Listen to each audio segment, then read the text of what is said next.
Aganine by Krute. Day 1. The wet sand squeezed its way between the witch's toes as she stood, straining to hear the centuries-long final notes of a dying song. Distant harmonies hid among the blurred edges of her senses. She would listen.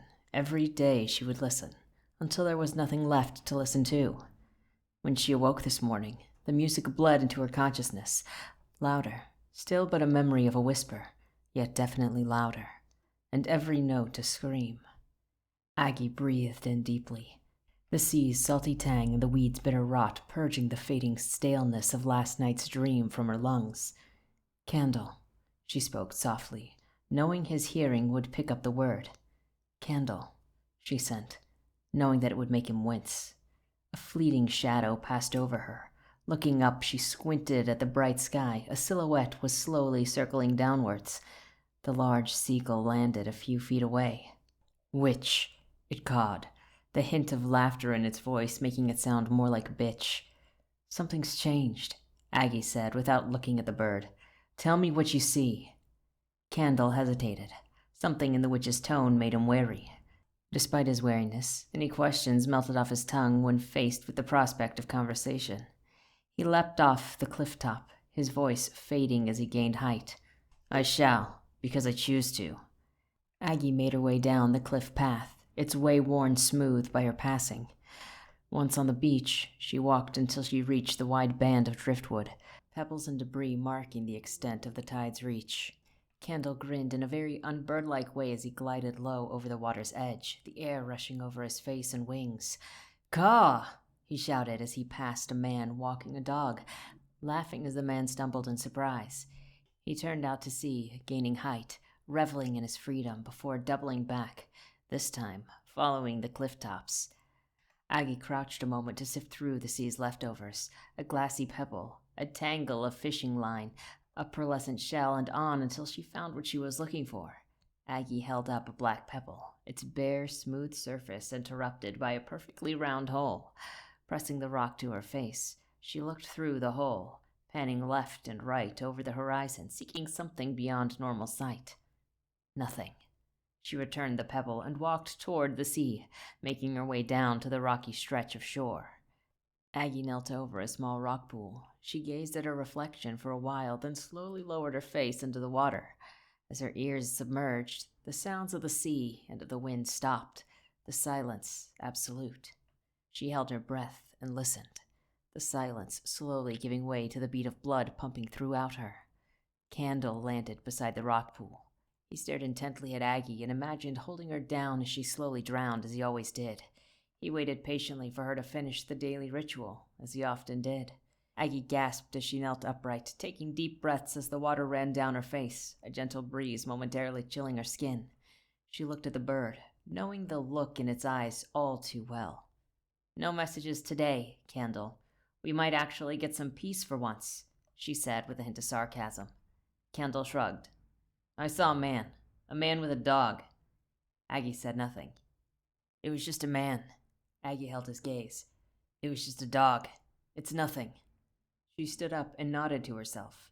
Nothing gives us time to prepare for something. What does that mean? Something. What are you fretting about, witch? Aggie's face didn't reflect the annoyance she felt at his tone. I'm not fretting. I'm being cautious. Remember us being cautious, Candle? Before we assumed that all of our enemies had forgotten about us? The bird could only hold her gaze for a short moment before he made a show of preening himself. Candle resumed his aerial patrol, keeping a wary eye on the man and his dog.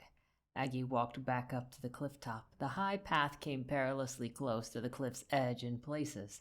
Beyond the path were heavily grazed fields. Beyond the fields lay an almost unbroken stretch of marshland that you couldn't tell it was a marsh by looking, as the entire area was filled with the densely packed reeds, each taller than the tallest man.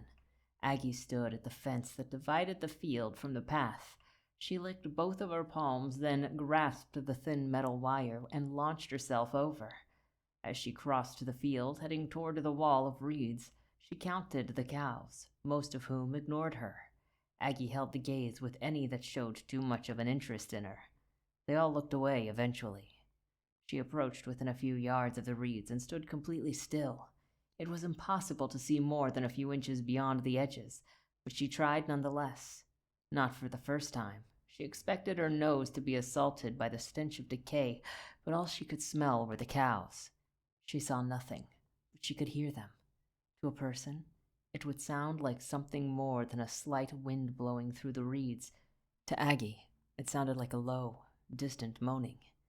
If she was really concentrated, the truth of the moaning reeds would be revealed. It was chanting.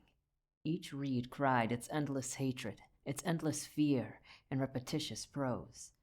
It had an almost hypnotic effect upon Aggie. She shook her head to clear it. When she refocused upon the reeds, the itch had become darker than it was a short moment ago. As she stared into the darkness rapidly increasing, starting to solidify, Aggie quickly stepped back. Not today, little ones. The man looked as normal as any man. The dog, however, pricked Candle's curiosity. It looked like a dog. It walked like a dog. Or did it? Candle studied the animal as he circled high above. Its gait was functional. It didn't move with the excitement or joy that the creatures would typically show when let loose upon the beach. Needing to take a closer look, he swooped down to land at the water's edge, scattering a troop of cloister catchers. Staying parallel to the dog, Candle followed it from a safe distance. As Candle made his way along the sand, he glanced down at the remains of the dead seagull, lying in his path. When he looked back towards the dog, it was standing still, staring right at him. He froze, then slowly relaxed, assuring himself that he could easily take off in time should the dog decide to come at him. Wait, where's the man? Candle screeched as he launched himself forward. Witch! Aganine, come to me! In 4 powerful strides, he gained enough speed to take to the air. He'd rarely felt so vulnerable as he did during the long, frantic seconds when he flew barely inches above the ground. Alerted by Candle's cry, Aggie quickly retraced her path across the field. Several of the cows stared at her. She licked her palms again and almost threw herself over the fence. Stopping abruptly before the cliff's edge, she took in the scene before her in an instant. Dog, standing looking up at cradle. Bird, flying almost vertically. Man, nowhere. A movement beneath caught her eye.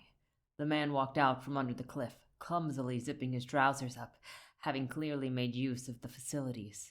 Idiot bird, she hissed under her breath. I heard that, shouted Candle as he came to land nearby. He hit the ground, hard, his heart beating wildly. Aggie looked at him with a sharpness that made him hop back a step.